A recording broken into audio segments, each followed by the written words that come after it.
You should never trust your light meter to decide how to expose. Would you trust me if I showed up for your photos looking like this? So why would you trust a sensor or a computer, old or new, to make the decisions on your exposure? Today, I'm going to show you the absolute best system in 20 years that I've found for managing exposure and understand what the light's doing in the scene. And that system is zones. But today I'm going to give you a very simple overview of how to use zones practically right now, today. You've probably seen zones and you've probably seen me talk about them a bit before, especially if you've been to one of my free Shadow Hackers live workshops. When I go out on a shoot, and it doesn't matter what I'm photographing, what I'm going to start with is looking at the kind of light and shadow that I'm dealing with, and then I'm going to use the zone scale. Zones just give this visual to essentially what we're already seeing on the histograms. A lot of times people think they're associated with just dark rooms and black and white and film and, well, Ansel Adams-y stuff. That's not true. See, if you look at a zone scale, 0 is black, 5 is middle gray, and 10 is white. Regardless of whether you're shooting film or camera or how much dynamic range is on your sensor,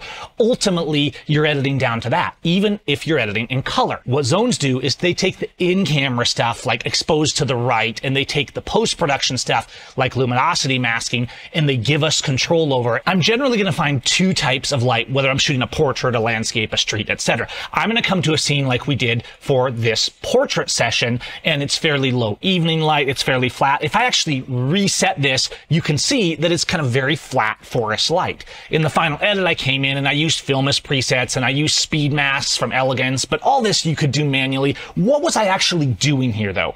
I was separating the subject from the background. Of course, I was color grading a raw file. Flat light isn't necessarily bad, but when you know you have flat light and you can see the zones and the tonal values and the shadows around it, decisions like how much strobe am I going to use? How much light do I want to throw on the subject? Again, look at the flat light here. We have a little bit of strobe illuminating in the front, but it's mostly natural daylight and it's fairly flat. So in the final edit, I want to pop that contrast a little bit and I want to tone down those backgrounds. Okay, so here's a portrait in pretty flat light. Let's take something on the complete opposite side of the spectrum. Let's go to a landscape in the most difficult lighting condition, direct into the sun at sunset. If you look at this, it looks like I'm all HDR'd out and everything. Actually, though, this is still the raw file. I haven't even taken this into Photoshop. If I Shift Command R in Lightroom, you can see this is my raw file. And at a glance, you're going to say, wow, it's way underexposed. But it's not underexposed because I was using zones. Now, you can use zones with a dedicated spot meter. You can use zones by using your histogram as a guide. You can use zones in camera by simply switching to spot metering mode, and you meter and then you can move things to the zone that you want. Once you understand zones, it's actually fairly easy to use zones in relation to the histogram. If you look at this here, you see a histogram and you see the zones overlaid. So 0, 5, 10, everything in between. The zones do correlate directly to your histogram. Left is black, right is white. So when you look at a histogram like this, even if you're on the go at a wedding or shooting on the streets, you can understand what's happening in your light. But when you want to be really specific with zones, you can spot meter in camera or with a meter and place things wherever you want. I can look right at the stone face here in Yosemite and I can meter off that stone face and then say, hey, I want the stone face in zone. A spot meter at 0 is going to be middle gray. This is something we dig into a little deeper in more of my workshops, but that's the fundamental baseline for a meter. So I say, hey, I want my stone face in zone 7. What do? I move up 2 stops. I'm not actually overexposing. I'm just placing the zone where I want it. Not only do zones allow you to understand that you're not overexposing or underexposing, you're just not letting a meter expose for you. Zones allow you to place things quickly where you want. You might say, hey, if I push the shadow into zone 6, my highlights that are way up here are going to follow. Yes, and that's exactly why you see an image like this. If you look at how I expose this at a glance, it seems like I underexposed or I just kind of was hoping to get lucky. But no, if I had exposed to the right, yes, I would have had brighter shadows, but shadows are actually, despite what the photography world tends to say, the easier part to recover. It's managing the highlights that are pushing toward clipping that is actually harder. So in our flat portrait, it was more a matter of creating contrast to separate our subject from the background. But in this opposite scenario of a landscape at sunset, we have to be analyzing where the brightest points are as we expose. So I might meter and say, hey, I want this cactus pad to be in zone 5, and I want my sky to be in zone 8. So I might meter and say, hey, I want the cactus pad here to be around zone 5, and I want my sky. So I might meter and say, hey, I want my cactus pad here to be around zone 5 or middle gray, and I want my sky to push up to zone 8 or zone 9 when I'm finished. But if I had actually just put the cactus pad in zone 5, or worse, if I had just followed what the meter said, it would have tried to balance all of this out. You can see that by understanding the zones and how far I wanted to push the sky, I could then compensate accordingly, and in this case, put the brightest areas of the sky where I want them to keep them clipping. This gave me a very dark, flat file. So I brought my raw file in, I used good processing, I used natural HDR, and got a balance with my preset to really balance out that dynamic range. And then of course I did some manual tweaks, and then I came up and used a combo mask. In this case, I added my mask as a preset from Elegance, and I can turn the whole thing up or down, and you can see here's the sky without the mask, and I can turn this up as far as I want. That's obviously too far. We want to be more like around here. So that's great, but with zones, I can go further in post-production as well. It's not simply metering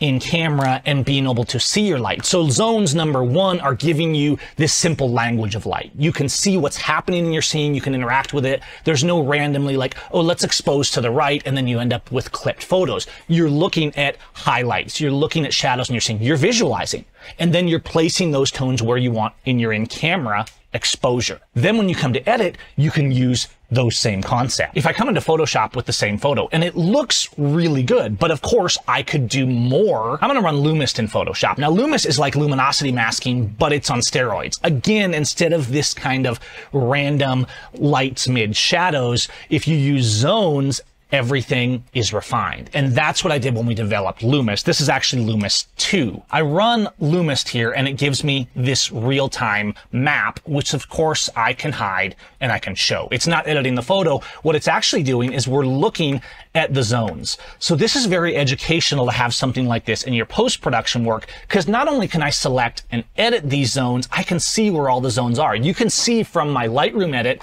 that I'm pushing the highlights up to about zone 8. So I'm not even near clipping on those, and my shadows go all the way down to 0 or almost pure black, but not that tail end, that little black point of pure black. You can see we're not actually clipping on either end, despite the immense dynamic range taken from this single file HDR. I taught HDR in the early days, and back then the cameras didn't have as much power and as much dynamic range, and we were bracketing and all this stuff. A lot of people got in the rut of like, hey, we have to bracket. If it's not a bracketed stacked image, it's not an HDR. But HDR is just about grasping a scene that has a lot of dynamic range and pulling that all in. It's not about crushing everything into the midtones. It's not about how many files you have. It's about taking a lot of light and being able to manage it. And with zones, you do that most of the time now with a single file. I rarely need to bracket. So in Lumist, I can see my zones, but I could say, okay, let's look at this sky. I have 6, 7, 8, 5. I have a lot going on in the sky. I want to take zone 6.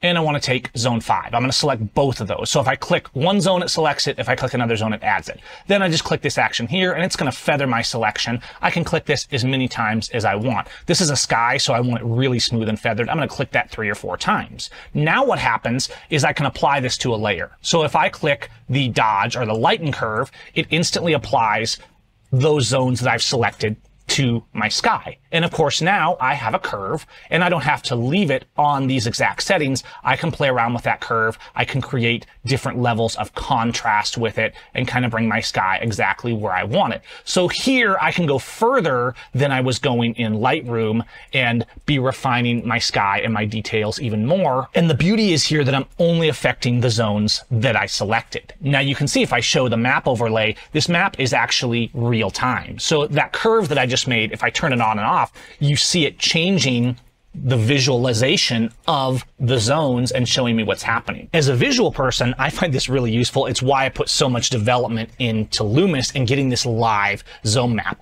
But everything I'm showing you here, you can do without Lumist actions. You can manually place things and experiment with tone values in camera and in post. But if I can see my zones, that really helps us to visualize. At first you hear me talking about zones. Ugh. Just I have to remember this map of numbers. But actually, if you work with these both in camera and in post, they quickly just become your guide and there's no ambiguity. Don't you hate it if a photo really works good, but you don't know why, or it failed, but you don't know why? Shadow hacking and understand tone is how you grasp that. It's how you conquer that and know exactly what's going on, how you look at the scene, the light, the shadow, and know if it's going to work or if you need to change something. Now, this is something that we actually dig deeper into my Shadow Hackers workshop, which you can still come to live and for free. So go to seimfx.com. I'll put a link in the comments. If you've never been to Shadow Hackers, yes, we do talk about this zone stuff, but we talk about shadow hacking as a whole and how it completely transforms how you take photos and the results you get. But even if you just put zones to work and you start seeing in camera those tonal values, you start thinking about your zone scale, how it relates to your histogram, how it helps you translate different scenes that you're seeing through the lens. Whether that scene is a wide dynamic range landscape or a fashion portrait with fairly flat afternoon light, and you're thinking about how am I going to use a little bit of strobe? How am I going to use the angle? Which way is the face facing? How am I creating contrast across this scene with the background? And ultimately, you are not only seeing in camera how to expose, but you're seeing how then you're going to edit that in post-production. When I shoot and when I edit, I'm seeing and visualizing zones all the way through, whether I have a live zone map from Lumist or whether I'm analyzing a histogram in the viewfinder. Well, this is film. This doesn't have a histogram in the viewfinder, but the principles apply on both film or digital or whatever camera you're using. It doesn't matter. Zones are the language of light. In the end, remember that you can spot meter in camera and place zones wherever you want just by moving up or down from that middle gray point. And in post, you can use zones in terms of where you edit and how you place those tone values, how you burn and dodge, how you use masks. And you can see where those tones are, especially if you're using a tool like my Lumist system that works in Photoshop, but you don't have to be using that. If you guys enjoyed this, please like, hit the bell icon, subscribe. I will put links down below to things like Lumist if you want to check it out. It's guaranteed because I know it'll work for you. Or if you want to come to my free Shadow Hackers workshop, I'll put a link to that, as well as to my exposed masterclass workshop that you can download that gives you an even deeper insights into every aspect of exposure. This is important stuff for us as photographers because if we understand inherently the language of light, everything we do in camera and in the edit is connected, it's visualized, and it comes out so much better. Hope you guys like this. We'll see you next time. Let me know what you think in the comments.